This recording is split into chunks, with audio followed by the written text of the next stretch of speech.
All right. We're going to get going with the last session of the day, where Dr. Ben Zwickl from RIT is going to talk to us about some curricular touch points. I'll let you take it over, but I believe this is mirrored, so where you should sit. So podium here, sunshine is over there. Yeah, so you can, yeah. Because there's two. This side has four tables. That side has two. Hey, it totally made sense to me when I was in the audience, but now that I'm projecting it from up here, it's backwards. So,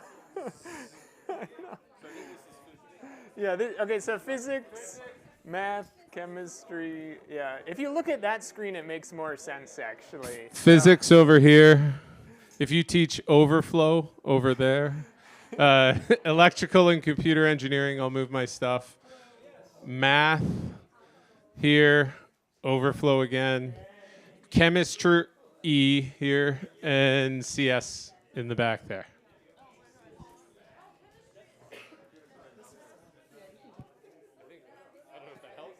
Yeah.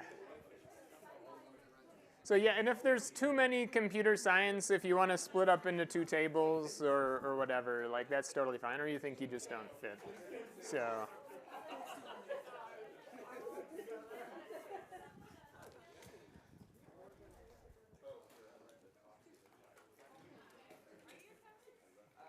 All right. Yeah. So if there were too many computer science and you want to form a different group, that's great. Yeah. You can join the engineers or one of the overflow tables.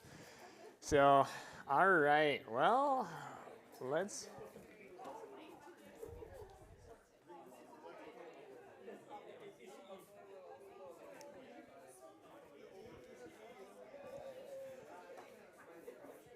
All right. Well, thanks everybody. You made it to the last session for today. I think one of my goals was, at least for colleagues who are from different institutions but maybe in similar departments, it's a chance for you to meet each other if you haven't already. Also, quantum information science and engineering is very interdisciplinary, but oftentimes the courses we teach are still housed in particular departments. And so it's nice to be attuned to what's happening in those disciplines and learn from colleagues there. So that's part of the motive of having you be in a group. So the work I'm doing and that I'll share today is really sharing a very large data set of pretty much every quantum information science and engineering course that was taught, at least on the books in a course catalog, circa late summer 2024. And we'll update the data set at some point, but it kind of represents, it's about 6 months old at this point, but it represents, a lot of institutions and a lot of different courses. And so, if you're new to this and you're thinking like, what is possible? One of the best things you can do is to try to learn from what other people are doing, and that's one of the ways we'll use the data set today. So I just wanted to acknowledge the team. So Andy Pina is a postdoc who really led a lot of the work and even made some of the slides that I'm sharing today. And this work is collaborative with Heather Lewandowski and her team at University of Colorado Boulder. The data set we collected, every university has a course catalog on a different part of their website in a different format. And so, this data gathering team and many of the members of the core team went onto websites and they had to search each individual institution. It was painful, especially for large institutions with a lot of quantum courses. It probably took like 700 or 800 people hours to collect the data set, but it's publicly available now. So as I said, right, QIST involves many majors, right? So, just among us here today, we had physics, chemistry, material science, math, computer science. Anybody have a cybersecurity program at their institution? A couple do. Is anyone actually in cybersecurity? Yeah, okay, so a couple people in cybersecurity here. Computer and electrical engineering. Anybody have a microelectronics or kind of nanofab kind of program at their institution, kind of semiconductor? Yeah, so there's definitely a lot of overlap with that as well. Optics comes up, right? And we know the application areas are going to be broad for quantum technology as well. So there's a reason to think about, interdisciplinary education. But if we think historically about where quantum has been in undergraduate education, at the intro level, chemistry, really chemistry is the first place that most students see quantum. And that's true in high school also, right? In the US, if like any of the standards have anything kind of quantum related, it's pretty much chemistry at the high school level. And then in the second year, right, you might get like a modern physics class after you've finished physics 1 and physics 2 on mechanics and electricity and magnetism. You might get to do a modern physics course. And then a lot of the more detailed quantum has been mostly physics for physics majors only. But then also chemistry would have physical chemistry, which usually there's a semester that's very quantum oriented. And then many electrical and computer engineering programs will offer some kind of like solid state course that will have some quantum in it to really explain semiconductors and photonics and stuff. So that's really like kind of traditionally where quantum has been in undergrad education. But right, as we're seeing even just among us here today, right, there's an explosion and where that's going to happen. Right, but what's missing is that there's a whole bunch of majors that would never really get much quantum in this kind of traditional curriculum, especially computer science, right? Computer science and cybersecurity and all those computing-related majors are missing in this traditional curriculum. And even a lot of these traditional courses that are offered, like a quantum mechanics course or a physical chemistry course, they really may not have any overlap with quantum information science traditionally. And so there's a lot of opportunities for growth. So as we think about quantum information science and where that fits into different institutions, there's a whole spectrum of things you can do. And I think, on the most approachable end to just get started in whatever department you're in is this idea of taking an existing course and saying, hey, let me make a module, let me make a week or two, or maybe let me teach some topics but sprinkle in some examples that relate to quantum information science. So that has worked really well in like quantum mechanics courses in physics departments which use a spin-first curriculum because they're already treating quantum mechanics from the very beginning as this basically a two-state quantum system. It's like a quantum bit, and so you're pretty much set up for some quantum information science content right from the beginning. There's entire QIS courses. Those could be intro level or more advanced level. So these are dedicated courses.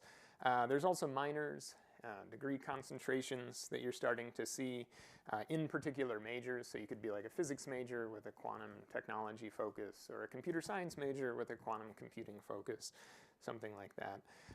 There's a limited number of new degree programs, and they're not very common at the undergraduate level, more so at the master's. And then you could imagine some work experience, research experience, internships, stuff like that.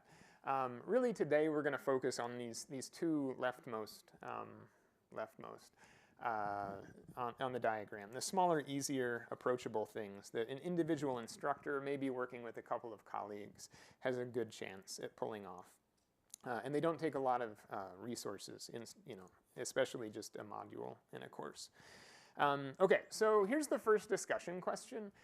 So you formed your groups, and so I want you to discuss which course option, in your institutional context, sounds most interesting or attractive. So first off, option 1 would actually be the second option in that last diagram I showed, but it would be creating a dedicated introduction to quantum computing or quantum information science course, either for students in your discipline, right? Sometimes people say like, hey, I want an intro computer science for, intro quantum computing for computer science, or, thinking about multiple disciplines, right? You're trying to create an interdisciplinary course. Or are you more interested in adding a module, some content or examples into a more traditional class, or something else, right? So just talk amongst your group and just figure out, like, what are people interested in at your table? So go, I'll give you a couple minutes to discuss this. All right. I am sorry to interrupt. I'm sorry to interrupt the good discussions, but I will give you another chance to discuss really briefly. I'm just curious, just by a rough show of hands, Who here is leaning towards modules? So just like I'm thinking of just like integrating like a module within an existing course is kind of the preference. Who wants to kind of create like a standalone quantum computing course? So yeah, so it's about half and half kind of. How many people were in the something else category? A couple of people. What were the something else's that people came up with that they wanted to do? Can you share? Okay, so modules within a lab course. Okay, cool, yeah. I'm thinking like this is, or to make it more popular, maybe some kind of a certification program, like a 6 week that also will motivate a lot of students that, hey, I should 6 week I do it, I get it done, and it will be on my profile. Okay, yeah, like a certificate program. Yeah, yeah. Any others like alternatives? Okay, cool. Yeah, the next question actually we'll get a little bit even to that idea of certificate programs. Just similar question, if you could just kind of quickly go around your table. Has your institution developed any programs related to quantum information science or engineering, right? It could be an undergraduate minor, tracks, or a specific degree. A major, something else, a certificate. Yeah, I mean, has there been any movement at your institution to do this, or like, is that something kind of down the road? But if it was down the road, what do you think you'd try to do? So I'll give you another couple minutes to talk about that.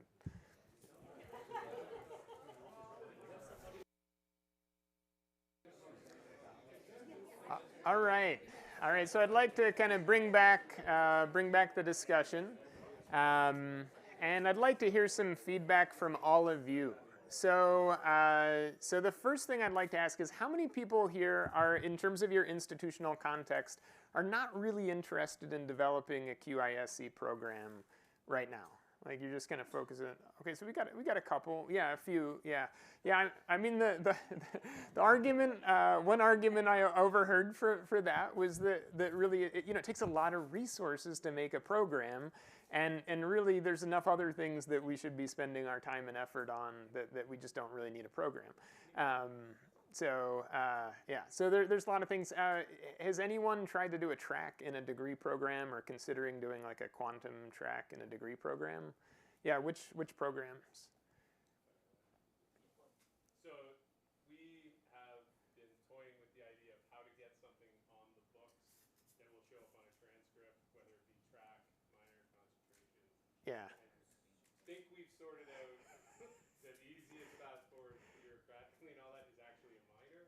Okay. But now there's the challenge of can you make enough of a minor to have it be an actual minor and not. I also took the course and now it's a minor. Yeah. I took a course and now it's a minor. Right. Yeah. So yeah, I'll take a couple other quick. Yeah, right here. We combined the efforts of electrical engineering, computer science, and physics, and then within electrical engineering there are elective courses. So we're now making these two quantum computing courses as among the electives, and then these courses have 3 numbers on them. So one for PH, one for EE, and one for CS. So the CS students can take these quantum computing courses as electives, CS electives, and PH can do the same.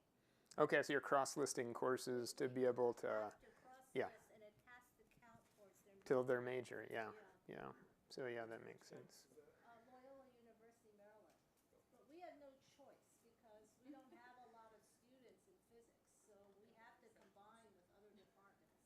Yeah, and it's very interesting. I know like different institutions have different policies on cross-listing and doing things like that. Yeah, it is amazing, like once you try to do this and you try to get it on the books, how much you get into the weeds of your own institution's just like internal processes and things. But it matters, right? It matters. Like I mean, I have a minor at RIT that I helped develop, and figuring out how to do that with the least effort to make it the most legit for the least effort, the most sustainable, and then to make it so students could actually find the time to enroll in the courses, right? Because that's a major barrier. Like you create something like a minor, and then you realize like, oh, actually the students are so busy taking all their electrical engineering courses that they don't have time for quantum courses. And so, finding ways to kind of work within the institutional constraints is a huge, huge thing. Yeah, so I wanted to just briefly talk about some of the data we've got access to, because I think it'll kind of enrich, I think, some of the discussions that you were starting to have. So this was a landscape study, kind of as Jake, I think, mentioned in the introductory. There was the National Quantum Initiative Act, this 2022 Quantum Information Science National Strategic Plan, and the Chips and Science Act, and all those things. Oh, it's the wrong date for that. But all those things, really were focused on building up quantum information science, both as a kind of a technology area, but then also as a workforce in education, workforce development and education effort too. And so there's just a big need to figure out what's happening out there, and then to track that over time to see, how are we doing in terms of providing opportunities. And then in February 2022, there was this Workforce Development National Strategic Plan as well. So for our data, we had different goals for different audiences. So we thought, for students, we just wanted them to be able to know what courses and programs are out there at different institutions. For program course developers, right? So for people like you who are thinking about, maybe adding stuff to a course or making a new course or improving a course you've got, it's nice to know who else out there in the world is doing something similar to what you're trying to do. Likewise, if you develop something you think is really cool and you want to share it, it's nice to know who are all the other people doing something kind of similar that might benefit from what I've done. So it could be used for dissemination of good resources as well. Policymakers, it gives a sense of allocating resources and how we'd best strategically boost QIS education. So the broad research questions we had were, what are some of the characteristics of QISE degree programs in higher ed, and what's the distribution of courses with quantum or quantum information science, and how does that differ across disciplines, institution types, stuff like that. So we'll get into some of that data. So the institution selection we did for here, we included every R1 and R2 institution because, as was mentioned, there's been a lot of investment in research universities in quantum information science.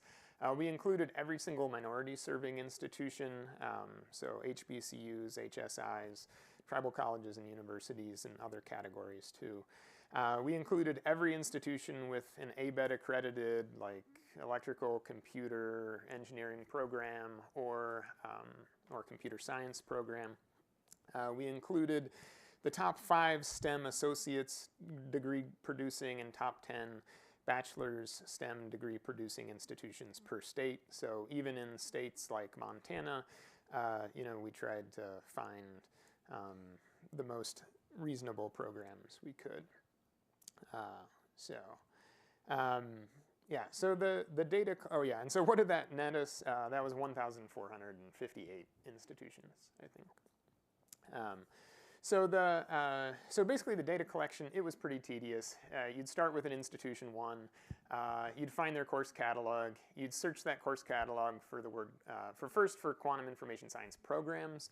And then you'd also go for courses that mention the word quantum in their name or their course description. And one by one, you would, add that information into a large database through a Qualtrics survey. On the program level, we tried to keep track of information like what type of program it was, what level it was at, undergrad, master's, PhD, what department was it kind of home to, and then maybe a list of courses required in electives. And for courses, we gathered things like title and number. We got their description and the prerequisites, what the home department was, and the level. So if we look at the program, results, what's happening across the U.S. So 61 programs had quantum information science programs, which compares with 37 that were identified in a data set that was a couple years older. So I think that probably does reflect, we had a slightly larger sample, but I think it does reflect just there's more programs on the books in institutions. So what we're looking at here is a kind of a heat map where on the x-axis we've got different disciplines, so like chemistry, computer science, electrical and computer engineering, other engineering, interdisciplinary, kind of molecular, nanoengineering stuff, optical science, physics. And then on the y-axis, we've got the different types of programs. So we've got the bachelor's degrees and certifications and minors and tracks. And then we've got master's degrees and tracks, and then PhDs, dedicated PhDs, concentrations for a PhD, a minor for a PhD, and then some other kinds of programs. Like certificates. And so,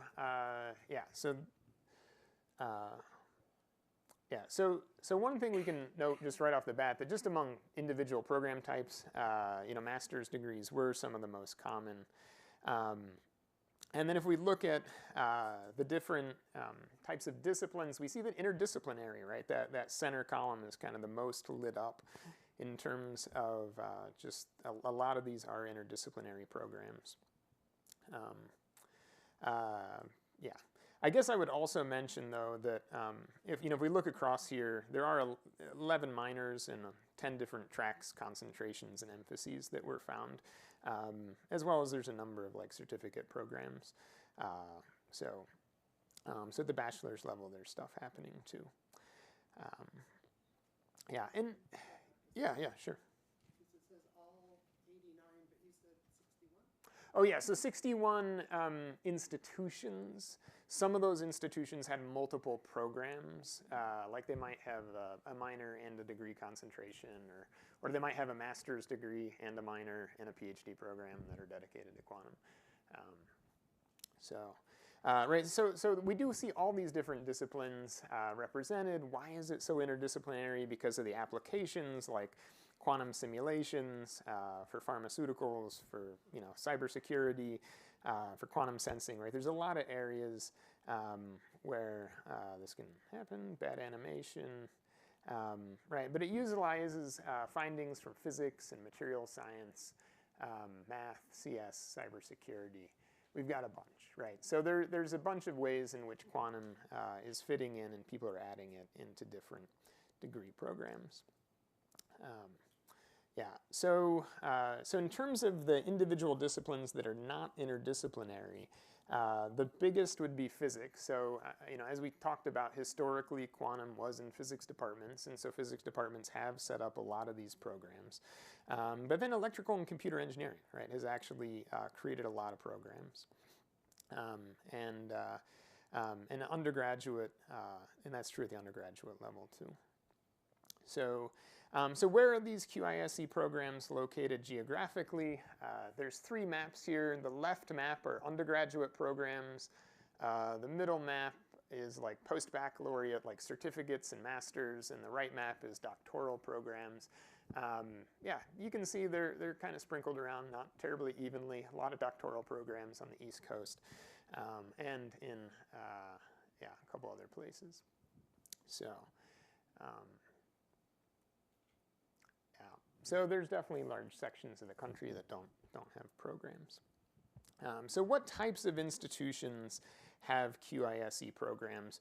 Right, these are programs, not courses, but programs, right? We didn't find any 2-year institutions. There were 2 4-year institutions, bachelor's granting institutions. There were 5 master's granting institutions, and the vast majority are still PhD granting institutions. So I think that really gets to this resource allocation issue, that it's like, who has the capacity, both in terms of just like a lot of experts on campus, but then like the large student population so that they can justify adding in another class, as well as the graduate programs that often require teaching lots of different courses. So almost all these are R1 or R2 institutions, and mostly they're R1 institutions. So just for reference, about 25% of the institutions in the sample were PhD granting, but almost 90% of the QIST programs are in PhD granting institutions. Yeah. And what year is this taken?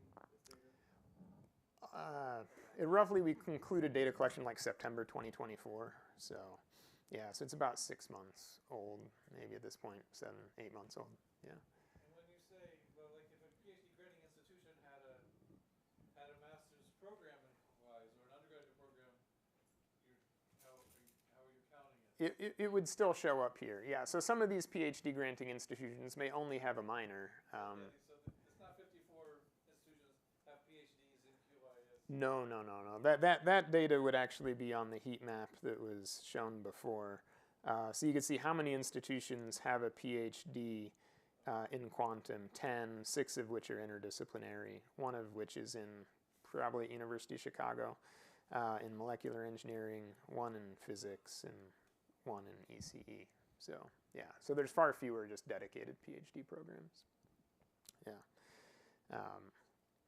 So that gives you a sense of what's out there. Okay, so I think I think the most tractable thing for getting started is certainly at the course level, and so here's some data on courses. So there's 3 panels here, and the leftmost panel is looking at all courses that just have the word quantum in them. That could be in the title or course description. And what you see kind of reflects the historical trends of where quantum has been in the curriculum, right? So physics departments offer a lot of courses that say the word quantum, and so does chemistry, so does electrical and computer engineering, but a lot less. So that's kind of historically what we've seen. And some of that is Gen Chem, general chemistry, right? That's a lot of the chemistry courses there, as well as physical chemistry classes. And then physics has multiple courses that are quantum related. The middle graph here, this is showing courses that have some quantum information science topic in the course. So if you looked at the course description, it's not all about quantum information science, but they definitely mention quantum computing or something like that in the course description. And so that the distribution shifts quite a bit, right? So physics is still the largest. First off, there's 944 courses we identified in that category. Physics is the largest. ECE pops up in pretty high, as well as computer science, right? Computer science is almost completely absent. Pretty much every computer science course that says the word quantum, it's because of quantum computing, right? There's no other reason a computer science course is going to mention it, except for maybe quantum cryptography would be the, yeah. Do you happen to know what the course descriptions in the course catalogs looked like? I know at my institution they're limited to something like 150 Yeah. words and not complete sentences, and it takes an act of Congress to change it. Yeah. When I introduce quantum computing into my course, it doesn't end up in. Yeah. Do you know what I mean? Yeah, so is that yeah. true universally, or is that my institution being weird? No, I mean, I think that's one of the limitations, right? Course, I mean, so these official course descriptions and course catalogs may be out of date, right? So, I mean, I think there's going to be many faculty that are so this is probably a lower limit, right? I mean, in fact, what you would say is that, all right, there's probably many more places that, if the instructor wants to, they're adding it in, But, it's also not on the book, so the instructor doesn't have to. So if another instructor came into that course, they could just as well cut it, and no one would care. Yeah. So when the number of programs doubled from 31 to 60 something in a year. Yeah, a couple years. Using the same methods and metrics? Or? We did have a larger sample of institutions, so I think we picked up on a few programs that were just missed. But they were also searching the strings, the catalog to get Yeah, I mean, finding programs is actually a little harder than finding courses, because every course has to end up in a course catalog. But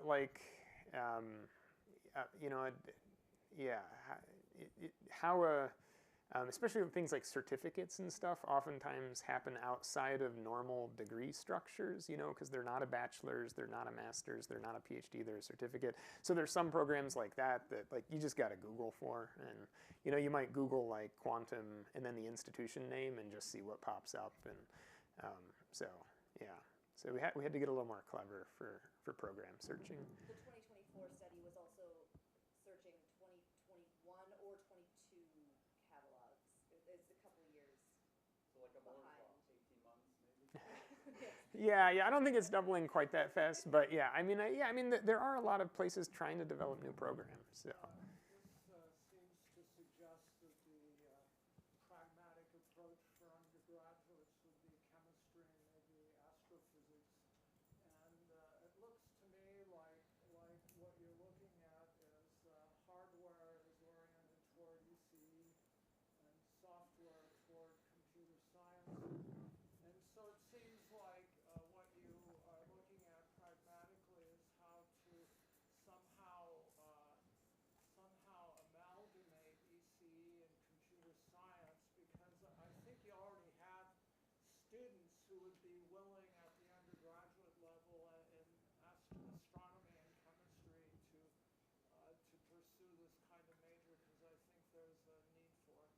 Yeah, I mean, one of the very interesting things is, yeah, I mean, ECE and computer science both show up in a much larger proportion when it comes to quantum information science topics, but they are oftentimes very different courses. Like ECE will tend to focus a little more on hardware. Computer scientists don't care about hardware for the most part. They kind of abstract away the hardware, and so. Yeah, so if you want courses on like how quantum computers are built, like what are the underlying hardware technologies, those tend to be in electrical and computer engineering or physics departments. Yeah, in terms of growth opportunities, chemistry is probably the area with the most growth potential. They are one of the smallest bars when it comes to courses with QISE topics. When we look at the dedicated QISE courses, chemistry and biochemistry, like we actually didn't find a single course. Like we didn't, like out of the 8,400 courses, there was not a single course. I mean, we could have made a mistake, right? But it means there were maybe 1 or 2 courses out there. But either way, it's an incredibly small number. And I think it kind of shows the disconnect between the QIS community and the chemistry community broadly. I mean, at the research level, there are individual faculty that are employing these techniques in their research and are thinking about how do we simulate molecules and materials and stuff using quantum computers, which was the original impetus for like even thinking of a quantum computer in the first place. But just kind of the way the field progressed, chemistry was largely disconnected. I also wonder, and I mean, from the chemistry colleagues might be able to speak to this, just if the ACS accreditation model makes it hard to just like swap out content in a course, because like physical chemistry would be a natural place to do it, but like is the curriculum just kind of made rigid by ACS accreditation, or I don't know. Well, we have a chemistry department that is ACS accredited. I do not teach PChem, so I'm an organic chemist by training. So I'm a chemist, I'm not even a PChemist. But I know from my physical chemistry colleagues that it is it's a very packed course, and you've got to teach everything. And so these are the kinds of things where my colleague and I here were thinking in a lab it would be much more. Okay, so that's why you were focused on lab courses, because like no one cares what you do in a lab course. So more flexibility, that's the word I was looking for, yeah. So, it is interesting, but you see where people's priorities are, though. They're like, you gotta do this in the lecture course, but lab, do what you want. You have to be in the course. Yeah. Honestly, tacking on a module, it would be a nice little progressive way. Again, doesn't show up in the course description, never happened, right? Yeah. Or, but it matters to the students, right? Yeah. Which is really why we're doing this. So I know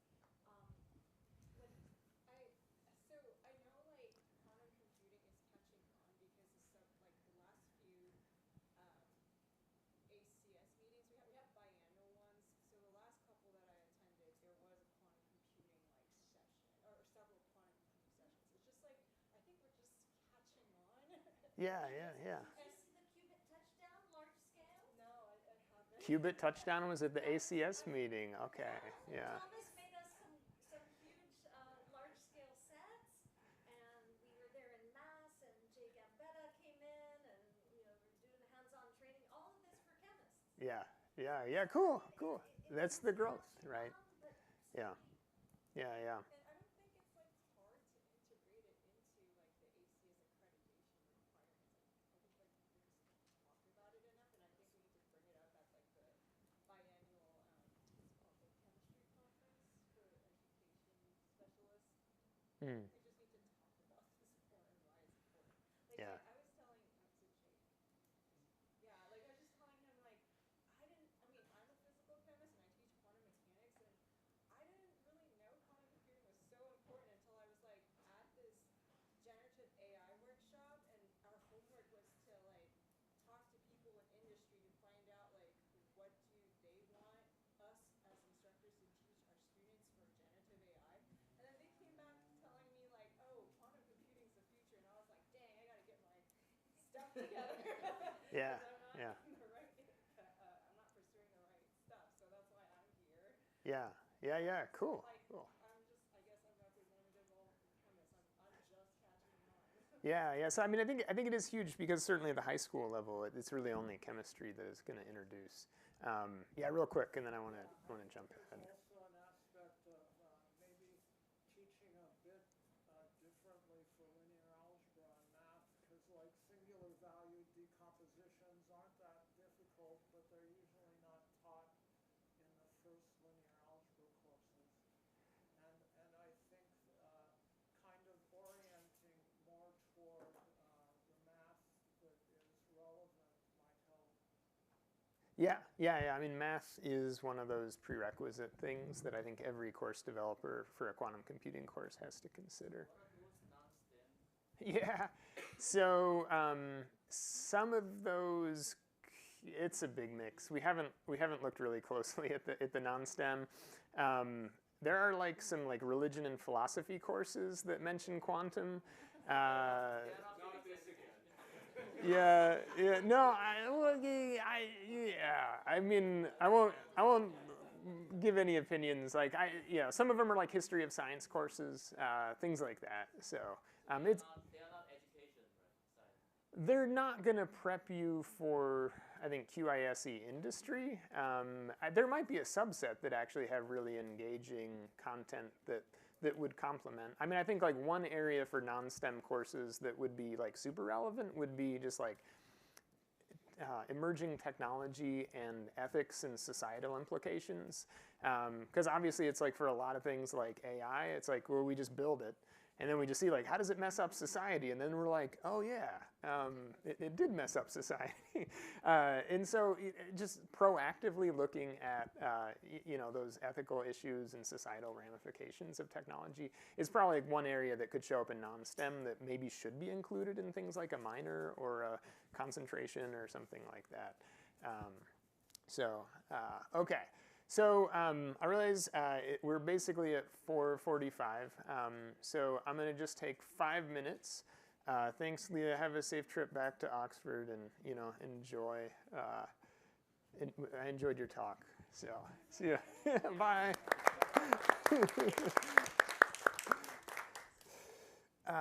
Yeah, so the interactive data set. And so this was kind of one of the motives for getting you in the tables. I thought there would be good engagement around what you were interested in doing. I didn't think it would generate that much discussion, but I should have realized. Okay, so there's this interactive data set. There's a QR code there. And what we've done is we've made all this data largely totally available, and some of the analysis is interactive on the website.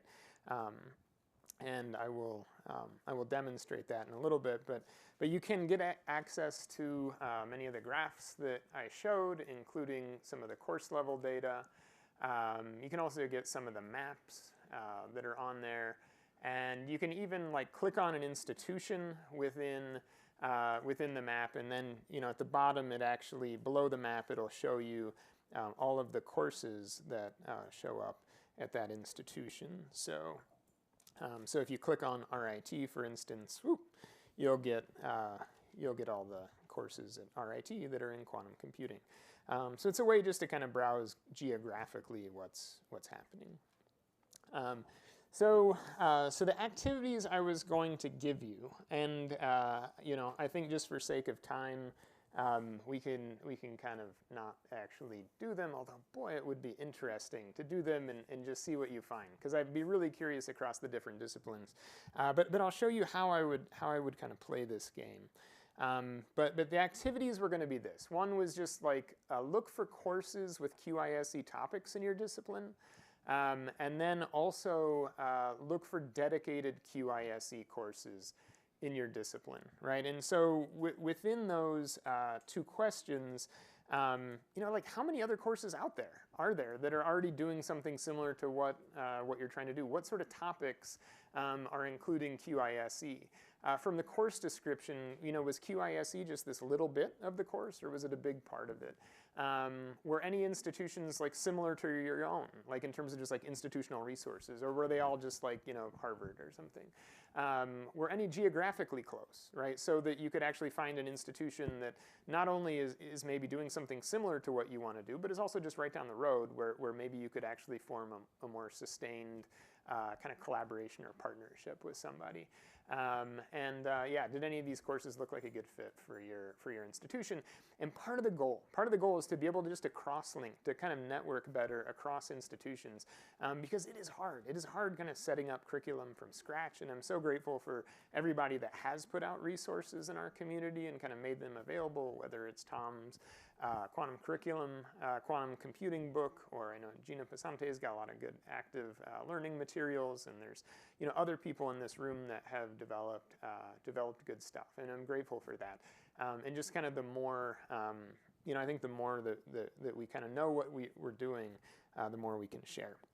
All right, so I'll give you a quick demo for what this would look like. All right, so yeah, so this is the interactive data set. So this is kind of the home page, and I'm going to look at courses with QISE, or with quantum topics. And right, there's the overall data that you can see that I presented before. And you can, if you just wanted the data dump, right, you can get the data dump and you can just download the whole thing. So anytime you see a table like this, you can actually just hit you just hover and then you hit this like download as CSV button, and then you save, and then now you're going to get like a megabyte CSV file or something that has a whole bunch of courses. So all the data is there for you just to grab if you want to play with it in Excel. There's the map along with some filters. So for instance, if I wanted to know what places had something happening in a math department, had courses in a math department, right? I need to submit that, right? And so then now I have my map, my subset of institutions, and we have the zeros. Okay, so I found a bug. We need to get rid of the zeros. But ignoring the zeros. So if you click on a green dot, like Grinnell College had some courses with quantum. So there we have it. And then, some of those should have been in math, right? So there were 2 math courses. Yeah, I know, you'd think math might be material science, but go team for getting math as math and not material science. So, I mean, did we probably make some mistakes, like categorizing things wrong? Yes, like if you found a mistake in this data set, I would totally believe we probably made a mistake. We had to do so many small judgments and decisions, but so a Fourier analysis course, all right. So that's what they're doing with some math at Grinnell College. So then the last thing that you could do, and I think this is kind of the most searchable, is if you just wanted all the courses with QISE topics. So let's play that same kind of game. Let's look at math. So we're going to deselect all the others. So we're just going to pick math. If you wanted the non-STEM courses, you could just do the STEM, and we're going to focus on undergraduate courses. And then we're gonna submit that filter, and now we get a whole bunch of math courses, right? So they have names like the mathematics of quantum information, or quantum information and quantum computing, math of quantum computing, math of advanced quantum information, right? We get some cryptography courses like modern cryptography, post-quantum cryptography. Right, and so, I mean, one thing that's kind of cool about this is that you get kind of a quick sense of across the country, all right, across a whole bunch of different institutions, what are the types of courses that are doing something in a math department. And you might get an idea that you're like, oh, I didn't actually think about it. We do teach a course similar to that. Maybe I could put some quantum in that.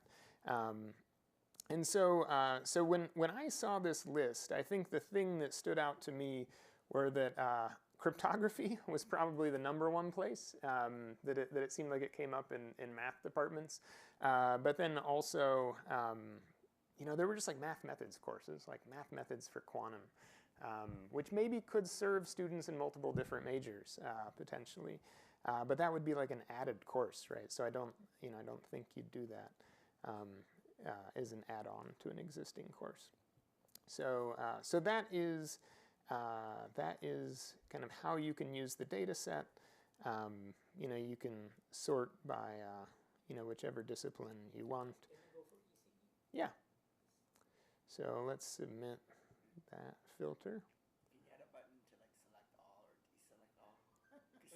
Yeah, I will write down a little bit of feedback. I've got the zeros are appearing in the map, and kind of a select all feature would be nice. What's interesting is Streamlit. It basically lets us create a bunch of like plots in Python that we would already want to make, and then it's got some features that like let you make these little like filter menus and button menus and stuff, and then you kind of all like lives on GitHub, and then it just kind of works. So this is like us not being software developers, like making a data dashboard. And I got to give a lot of credit to a postdoc, Mike Verostek, who really did a lot of the programming work pretty quickly to get this working. So here are the ECE courses as best as we could figure at the undergraduate level. There are some experimental methods courses in there, so hands-on labs. You'll see some of these intro to quantum engineering courses, which are interesting. There is a full course description, although if you just double-click on it, you can see the full course description.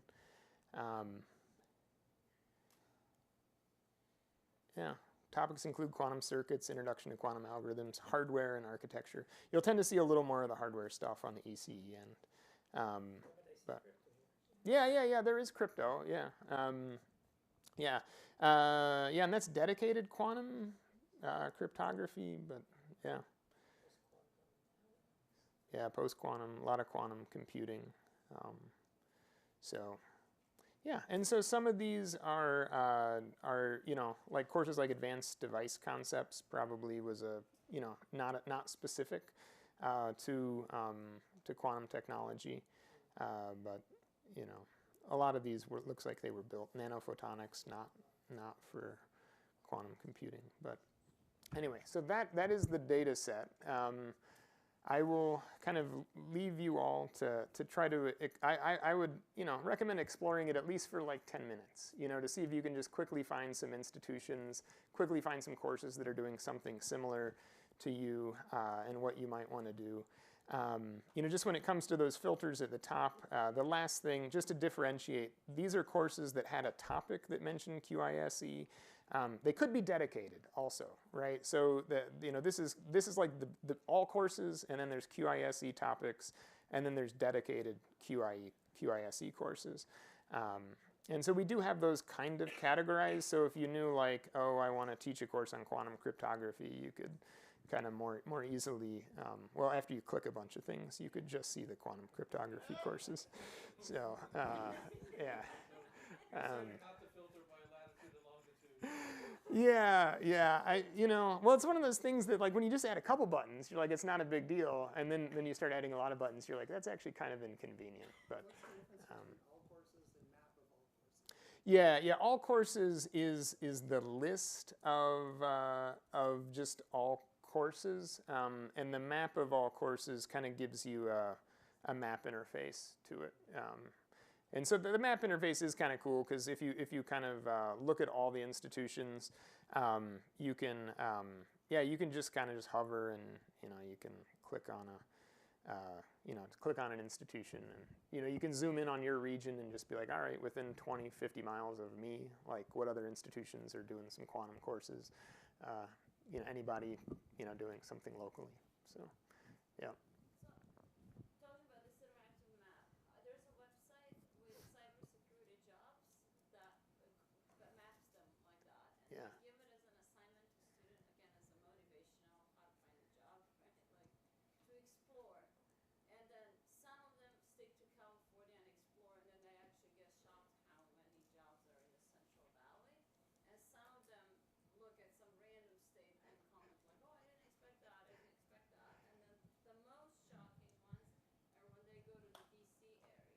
Oh yeah, all there's. the most jobs are there, and it's of course because the government jobs are there.